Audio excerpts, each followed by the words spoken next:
khre tu dera homa channa ni wang hum khema enchak po an karinga run moi YouTube channel khan mun thuma thana mun ni don chu en theina oma a full ero chuan run moi application khan leiturin thungani a movie tlang pui khelok mi lovin kan en china chuta tonga ngai dan lo then khatte kan han soinga ama sabanga chuan mizo film kal tuang pa ngai ang deuh pat patin kan kal chho phota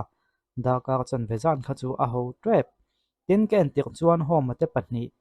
love story kal chho tuang ngai na kha thin lunga alo lok sa ve boka chu wang chuan mu mal lo chho riau a ngai dan kha kan ta ni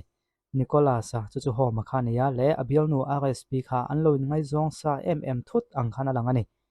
chong tu nu le chong tu pa ang chuan lang dun ma se an pahnia an lan dun na ma sabek sin kan en chuan in ngai zong sa reng leng dun angin an lang hal de upopa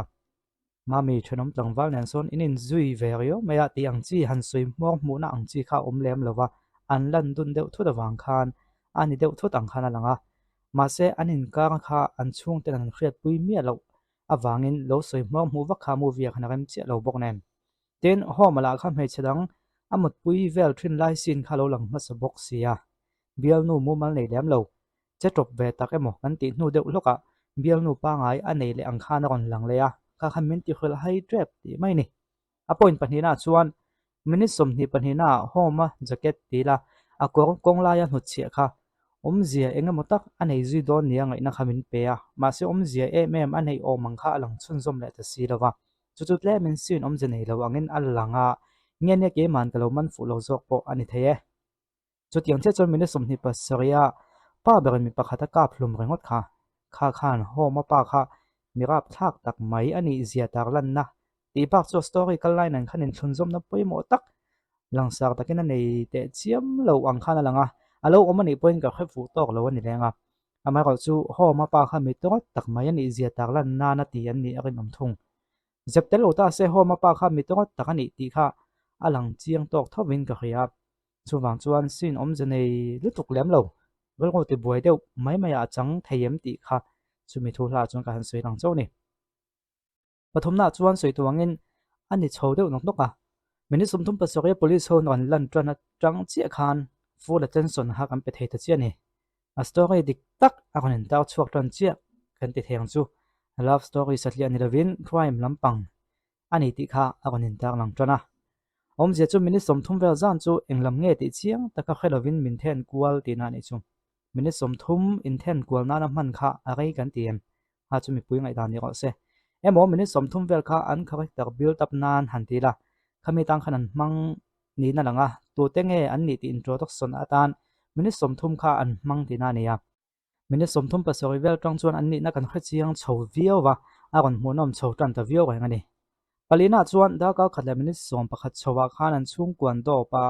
anu puile fanau kha angka an phur saka khati chung khan sero an tia an ka an phur boxia ka khan tle min mit ala dewa an huloka an ka phur na kha lo omle to lova chuan an nu bang khan thil thenda na soi thei ta chi ani time gap tila khabi an ka phur na in phel sak na man te kha chu om lu tuk ka chu ti lai nga chuan an phel sak lai kha chiang taka han focus ani lem lo wang khan loin phel le thu tanga ngai theina kha a oma kha ngai tuana ala peng ti mai choni ola tle mina positive lampang te pon sei taila ama sobe ga chon ka kan ain lem chan he kan lo thiam chong tu nu pa le chong tu pa kha an rol in thak ta se am melan dan ne me zok ang a ti ngai dan then khat te kha a oma ma se kha a full kan en chuan ani lem lo an role play tu dik tak am play a chan chu chong tu nu pa hi anep zok ang in lang ma se a tak taka chuna lo tu zok dai ti kha full en tan chuna khriat thiam theini a full en lo chuan chong tu nu pa kha mi sual zo ka han chang zok seo a mel nen in me zok simule ti ngai dang khom theya ma se sei to na full en tan chuanin an rem dik chia ti kha ke ka ngai dan ani tin sin saksi ve deuh hlek hi mi zo hian kan ngam chho ve ta viawa a tha hei hi khriat tu entertainment kho vela hi chuan tue moti dan taka abiakin pokwe mangha a thei vek lo chu kan man thiam chho zela ngai chuti lain kan nula te anin phel huai ngam chhowang che hian anin phel ngam na hian a movie story hi tun ai hianin puina sale zual thei se ti kha than hem ngai thil tu wa kan soita ka soyom je chu kha sexy deuh sin kha tel lo ta se a story kha aboi pha me chuang lo le a hmunom na abo pha don chuang lo clickbait ang chawa thok hi om ve ni hemi movie bi ka soina ni lovin o ma se khalai sexy deuh sin kha om lo ta sidang chuan a movie mu zong zong pai heu duai theite a story pui em le clickbait ang chu wa thok ni lo a story peng pakhat poimo lutuk atel lo chuan a story kalaya gap om tlat ong om tlat ang kha kan ngai tua chhuat thiam angai chho ni chu kan ma son zel tur po nia hetianga in phel sexy ngam tak te hi ataka chu misma tak ten ni thin ti te poi mi pui hian in kan khriat thiam a hun chho viawa ani hi zak theilowa ani hi ache top dawa in phel saksi ti ang o tingot ti lai atak taka chuanin khatiang ang ho kha movie anin phel le du deng lo an saksi le du chuang mi lo tlema rel pui tling deuh hlek chang saksi ngam tu hi chuanin ngai tuana pui tling puthi ngai riawa ka tong tu huwa tho suwa atak taka zak theilo le si nip deuh easy mel le kan ti hi movie a chuanin hanin phel ti la an du le chuang mi lo nia kola minute thum le second so ma pa ber le khabu chiang kha a chiang sot lo ti te khang ai dana khan om ve theya chun kan han zep tel loka ma se top lama pa ber mai vung vek kha chu abon khop mai khatiang makeup thiam kha kan lo om chho ve zel ani chon kan movie po apuin ati munom chho zel don ti kha ngai tu na kan lo lang we we ni then mi movie om to sa story an la tia comment te kha om no la youtube lama khan nia kan khret ti chu mizo hi chu kan la ti tran ti ve ema kan la beginner ve du ka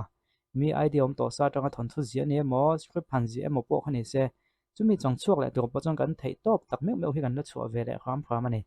chuwang chuan originality kan tiang tak tak hi chu in basis san tak thei hilani lo ti khiat photanga ya mi big ni hingai ve ni chu ti ngolin tu ti kan valak ni mi lo kan thil mu le khiat changa kan suang to na lo om ve top kan han ti chuaka ma se tu te monen loin ang deuh chi hi om ve pal thei bok chu chu khiat angai ipotun main music pakhat ka phua ve ka ti soundtrack te ka siama guitar solo nen ka ti ve thlapani ka phua ve liu liu mo ka ti lai khan youtube pa kan da china chu chu copyright an lo tlem dei maya sa pho music pakhat nen khana kal dang halloween ang lu tuk khalo nia khami va khesa siam phe chu ka ni haulo ma se thilin ang deuh hi lo om pal ve the ni kan memory a cham bang hi anu hian kan lo ngai to chuak ve la trina ti te tin tu ma lo ti ngai mi lo ngai to chuak to chuanin mi lo ti to zul zui dewa bon deuh dewa kan ti chho thiam ve phot te po hi ngai te pon tiang e chu wang ma son na zel ania na ti tak taka te chuanin designer han ti te po hian pinterest mi te mi design sa ten en kuala chu mi tang chun a idea han nei chuan design ve la fawa avan tla lang top mai thar hlak design han siam lol thei to chuan sial deuh tak ni te po ngai ve ome tin kan theina te hin khriat sakila kan ma son na te point khriat sakila te chuan kan ngai hlu thiamanga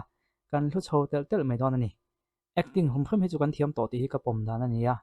han act chho tu story tha le camera angle tha tak tak te ngai tu chuak thiam kan om phot chuan a act tu hi chu tha tak tak hi kan om to thi chianga ron moi apsa khan ena fulin ven ve chin tawla a top dan kha kham om lo te me nia tin ke pon kan ti to pa hemi bi ka chuan